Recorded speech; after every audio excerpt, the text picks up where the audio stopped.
मैं रामवीर जी आपसे समझना चाहूँगी कि जब कॉन्ट्रैक्ट साइन कराया जाता है संगठित क्षेत्रों की अगर हम बात करें जहाँ पे एक वैलिड कॉन्ट्रैक्ट के तहत एम्प्लॉयज़ रखे जाते हैं तो उसमें जो टर्म्स एंड कंडीशंस हैं कई बार नौकरी पाने की चाहत में बहुत लोग उसको बहुत थॉरोली नहीं देखते और साइन कर देते हैं। तो क्या अपने उनके जो राइट्स हैं वो वहीं पर ख़त्म होते हैं या उसके बियॉन्ड हम सोच सकते हैं कि साइन तो कर दिया लेकिन उनके राइट्स जो हैं वो बने रहेंगे? अभिलाषा जी, आपने बड़ा अच्छा सवाल उठाया है। बहुत मूलभूत एक तथ्य है जी कि कोई भी कॉन्ट्रैक्ट आपने जो साइन किया है वो देश के कानून से ऊपर नहीं है।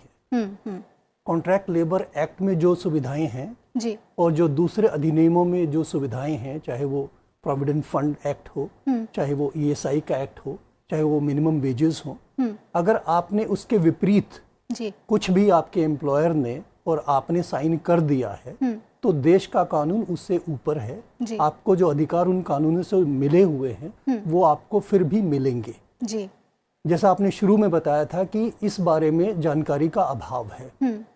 जैसे कुछ लोग मानते हैं कि अगर हमने कॉन्ट्रैक्ट में कुछ भी साइन कर दिया है तो मुझे केवल वही सुविधाएं मिलेंगी, लेकिन कानून में हो सकता है कि आपको और सारी सुविधाएं भी दी हुई हो जी।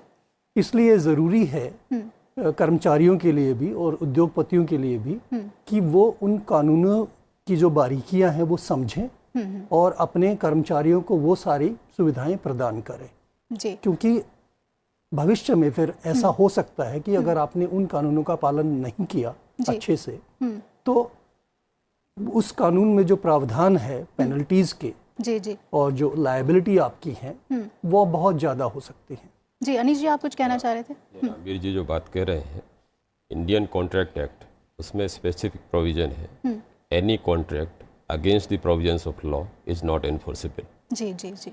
ठीक है ना। तो अगर ऐसी कोई बाध्यता है जो कानून के विरुद्ध है, ऐसी कोई बाध्यता एप्लीकेबल नहीं होती। जो कानून में प्रोवाइड होता है वो सब कुछ मिलेगा, उसका हकदार है। जाने का रास्ता जो है वो खुला हुआ है जी। बहुत अच्छा बताया कि कानून में स्पेसिफिकली प्रोवाइड किया गया है। वॉइड अब एनिशियो है, वो पहले दिन से ही गलत है। अगर आप कह दें कि मैं आपको मतलब किसी भी व्यक्ति को 500 रुपए रोज पे रख रहा हूँ, मिनिमम वेज अगर हमारे देश की हमारे एक राज्य की जो है वो अगर 1,000 रुपए है तो आप 500 में नहीं रख सकते, शिकायत के काबिल हो जाएगा। सिमिलरली वो कह दें कि हम किसी भी तरीके से ईएसआई, सीपीएफ इत्यादि को नहीं करेंगे और कॉन्ट्रैक्ट ऐसा एंटर कर जाते हैं तो वो खराब है, वो कॉन्ट्रैक्ट जो है वॉइड है। तो ये बड़ा स्पष्ट है, ये हमारे श्रमिकों को समझना चाहिए, हमारे जितने भी लेबर जो काम कर रही है उनको ये जानकारी होनी चाहिए और आपके माध्यम से ये मैसेज जाना चाहिए कि अगर इस तरीके का कोई उनके अहित वाला कोई अगर संविदा होती है या कोई कॉन्ट्रैक्ट होता है तो वो संविदा निरस्त की जाती है अगर आप न्यायालय में जाएंगे जी। बिल्कुल जी, एक छोटी सी चीज मैं इसमें जोड़ना चाहूंगा। आपने कहा कि कॉन्ट्रैक्ट कुछ भी हम साइन कर देते हैं और जो उद्योगपति हैं वो भी समझते हैं कि हमने कॉन्ट्रैक्ट साइन कर लिया है, हमने सारी जिम्मेदारी कॉन्ट्रैक्टर पे डाल दी है।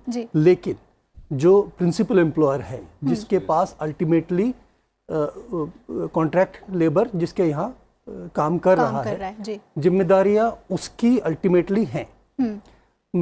जब मैं प्रोविडेंट फंड विभाग में कमिश्नर के रूप में काम करता था तो ऐसे बहुत सारे केस हमारे पास आते थे कि जो कॉन्ट्रैक्टर के वर्कर हैं उनको प्रोविडेंट फंड की फैसिलिटी या उसको जो लाभ है वो नहीं दिए जा रहे।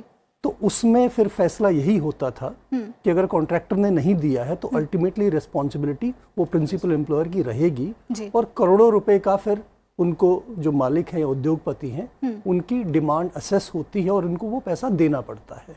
तो पहले ही जब आप शुरू में कॉन्ट्रैक्टर को रखें तो आप ये सारी चीजें सुनिश्चित कर दें कि उसके पास ये प्रोविडेंट फंड, ईएसआई का बाकायदा पैसा जमा हो रहा है, आपके यहाँ जो वर्कर्स काम कर रहे हैं, ताकि भविष्य में ना कॉन्ट्रैक्ट लेबर को प्रॉब्लम हो और ना आपको किसी तरह की। और शायद इसी वजह से इसमें प्रावधान है कि अगर आप दे रहे हैं सैलरी तो एक प्रतिनिधि होना चाहिए कंपनी का उसके सामने दे। बहुत अहम बात इन एडिशन टू रामवीर जी के बताना चाहूंगा कि जब भी एक देखिए कई रिटर्न्स फाइल करनी होती है तो जो कॉन्ट्रैक्ट